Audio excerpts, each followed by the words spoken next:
ما اريد ندخل في الامور هذه. الجزائري اسمعوا انا افدى لكم.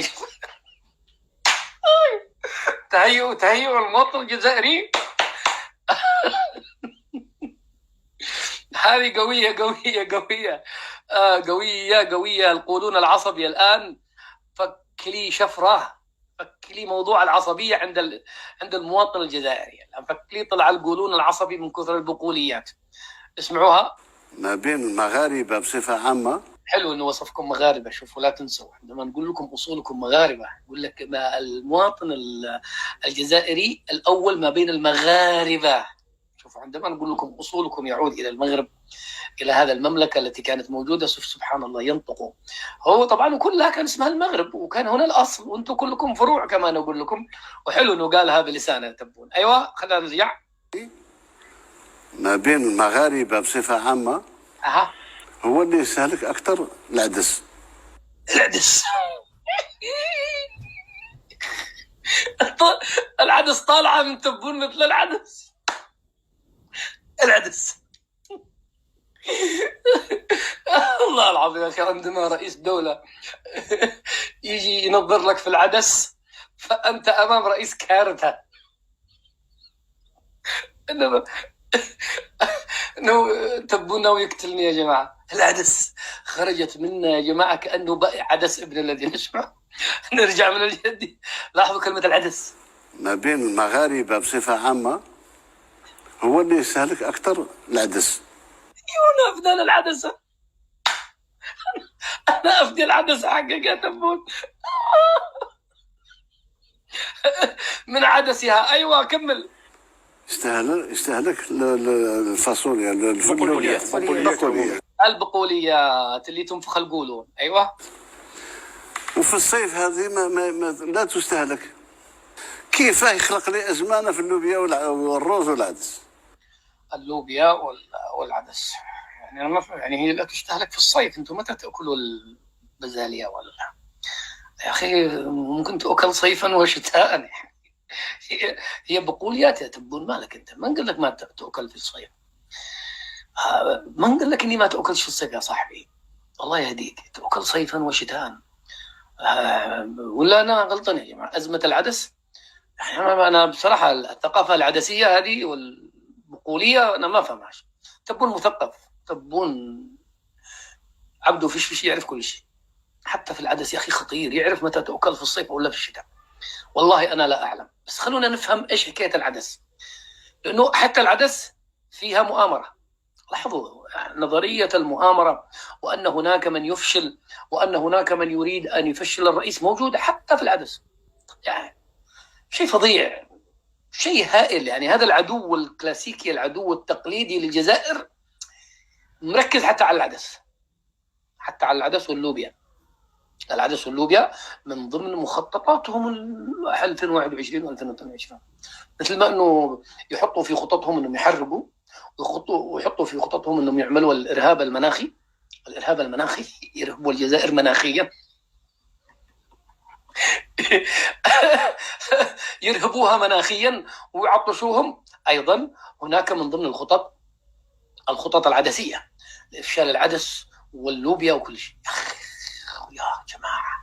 يا جماعه اقسم لكم بالله انكم امام رئيس تحفه. بالنسبه لنا يعني هو بالنسبه لنا تحفه، لكن بالنسبه للجزائريين كارثه مكتمله الاركان. المفروض الجزائريين الاحرار يسمونه الرئيس الكارثه او الرئيس الكارثه. ايوه هذه مقصودة والله العظيم، أقسم بالله. تحلف يا تبول، تحلف يا اخي الله يهديك. ما كان بتدق امها يمين يا اخي. اصبر شو دي مقصوده؟ من حلفك اصلا؟ يعني قالوا للسارق احلف، قال جاك الفرج. من حلفك اصلا؟ من طلب منك يمين؟ وبعدين انت رئيس دوله ما تحلفش. تكلم كلام مسؤول، انت مو في قهوه.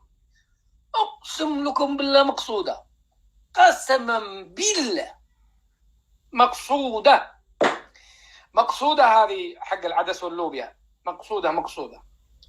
انا لما ارجع يا اخي انا ما اريد يمشي بسرعه هذا المقطع. ما بين المغاربة بصفة عامة هو اللي يستهلك أكثر العدس. يستهلك الفاصوليا، غششوا وفي الصيف هذه لا تستهلك. كيف يخلق لي أزمانة في اللوبيا والروز والعدس؟ هذه مقصودة والله العظيم، أقسم بالله يا اللي حكمته إني ندم على النهار اللي زاد فيه. يا ويل أمك يا سارق العدس. والله إلا حكمته يندم على اليوم اللي ازداد فيه. اللي سرق العدس يعني تخيلوا، الغاز مسروق، ثروات البلاد مسروقة، كل شيء منهوب، كل شيء منهوب من العسكر، كل عسكري معه قطع، كل واحد من الجنرالات هذا ماسك قطاع غذائي حتى. لكن تبون غيرته على العدس. الله اكبر على الدم الحامي حق الجزائريين هذا ورئيسهم التحفه. البلاد منهوبه. ارجع لكم دي قال هذاك انه ادم خرج من الجنه. ادوره يمكن ما زال موجود. ما زال موجود والله. خلوني ادور اذا هو موجود، يا ربي اني ما مسحته. خلوني ارجع اذا هو موجود. يا الله والله راح. تذكروا هذاك البرلماني الذي قال ادم خرج من الجنه لانه اكل تفاحه، وانتم اكلتوا الجزائر باكملها وتريدوا تدخلوا الجنه. والله ما تدخلوا. تذكروا هذاك البرلماني. تبون ناهبين الجزائر، ناهبين الغاز، ناهبين المعادن، ناهبين الثروه السمكيه، ناهبين غذاء الناس، ناهبين ثروات البلاد، معادن الناس، ويجي يدي ابوها يمين. قسما بالله يا سارق العدس مقصوده، قسما العدس واللوبيا. العدس واللوبيا تسرق. يا للعار. وتبونا عدس البلاد يسرق، ولوبيا يا لوبيا والفول والعدس والفاصوليا. وتبونا ربما معتصماه انطلقت، ربما وتبوناه انطلقت ملء افواه الجزائر المنقرضه. العدس راح وتبون يرعد ويزبد انه يا ويل امك يا سارق العدس. قال قسما بالله يا سارق العدس انك ستندم على اليوم اللي ازددت فيه انت يا سارق العدس. وكل ما انت سرقت عدس كل ما بهدلنا ابوك وكل ما وديناك المحكمه. وهكذا يفكر هذا الزعيم الكارثه او الرئيس الكارثه. تبون جاءت له غيره على العدس فقط. الرجل جاءته غيره على العدس، بينما الغاز منهوب والثروات منهوبه والبلد منهوبه ومقتوله ومنهوبه ولا تحرك فيه شيء. المهم العدس. اي بلا غاز بلا بطيخ يا اخي، بلا غاز بلا بطيخ يا جزائري. المهم العدس. اغلى عدس في العالم. اوف والله يا جماعه. انا ايش الذي خلاني اعشق فيك والعشقه كلف يا تبون. قسم بالله سر حبي فيك غامض. فيني حب لهذا الرجل عجيب يا جماعه. قسم بالله اني اموت فيه ابن الذين. بس انا ايش الذي خلاني اعشق فيك يا تبون والعشقه كلف. ايش اوقعني في شباكك وانا عيني تشوف ما تموتني يا اخي. قتلتني يا اخي، طفحتني يا اخي، قدني مريض صدري طفحت يا اخي. تكلم مثل خلق الله يا جماعه. او انتم يا جماعه خلونا نغلق هذا النشاط. انا ما عاد قدرت هذا الكم الهائل من الحكوات هذا من التهرير. والله تعبت يا جماعه، والله تعبت يعني. ضحك وبعدين الضحك يميت القلوب وكذا. شوفوا حكايه العدس، خلوني نكمل حكايه العدس. سوريا الفل غريبه بصفه عامه هو اللي يستهلك اكثر العدس. يستهلك الفاصوليا، البقوليات. وفي الصيف هذه لا تستهلك. كيف يخلق لي أزمانة في اللوبيا والروز والعدس؟ هذه مقصودة والله العظيم، أقسم بالله يا اللي حكمته إني ندم على النهار اللي زاد فيه. رجال أنا نقول لك يعني راه يعطينا مؤشرات. اليوم رانا في الصيف وزاد فيها، يعني يغيبوها في الشتاء. أنا لعلمكم ما فهمت حكاية التغييب هذا. والله إذا حدا ممكن يشرح لي. هي لا تؤكل في الصيف ويغيبوها في الشتاء ويرجعوها في الصيف ولا يبيعوها في الشتاء ولا ما عاد بتأكلوش لا شتاء ولا صيف. أنا حاولوا تفكوا لي موضوع رحلة الشتاء والصيف. فكوا لي رحلة الشتاء والصيف لأنه ما فهمت والو. خلي يمكر الله والله خير. الله يستدل بالآيات علشان العدس. العدس زعل تبون العدس. ويمكرون ويمكر الله والله خير. هذا كله من شان العدس واستدلال وتأصيل شرعي وآيات قرآنية. ايوه سيدي رئيس مقصودة جدا. لماذا مقصودة في رأيكم؟ باش تخلق بالبلاء. سيادة الرئيس، أنا هضرنا على العطش، هضرنا على حذرنا عن العطش، حذرنا عن الحريق، حذرنا عن الطلاق، حذرنا عن كل شيء.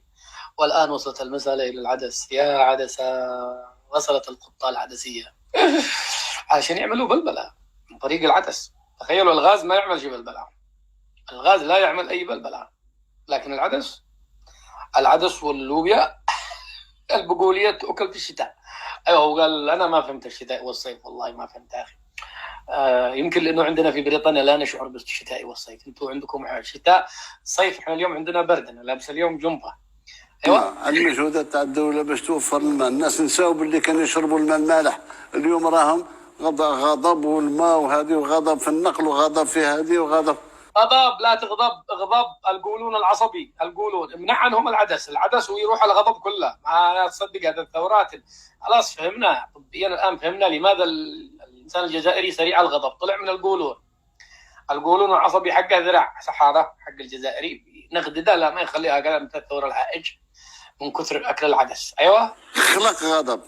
إذا كان السجون غضب يعني هو قد الان شوفوا قد يسبق اذا حصل انفجار غضب، بمعنى غضب الشعب الجزائري. السبب هناك عدو اخذ العدس وعطش الناس وحرق البلاد وسحرهم وعمل لهم وكل شيء، حتى اعطاهم الارهاب المناخي والتطرف المناخي. حتى المناخ هذا مدبر، في واحد ارهابي يكره الجزائر، هو الذي خلى المناخ هذا يعطشوا.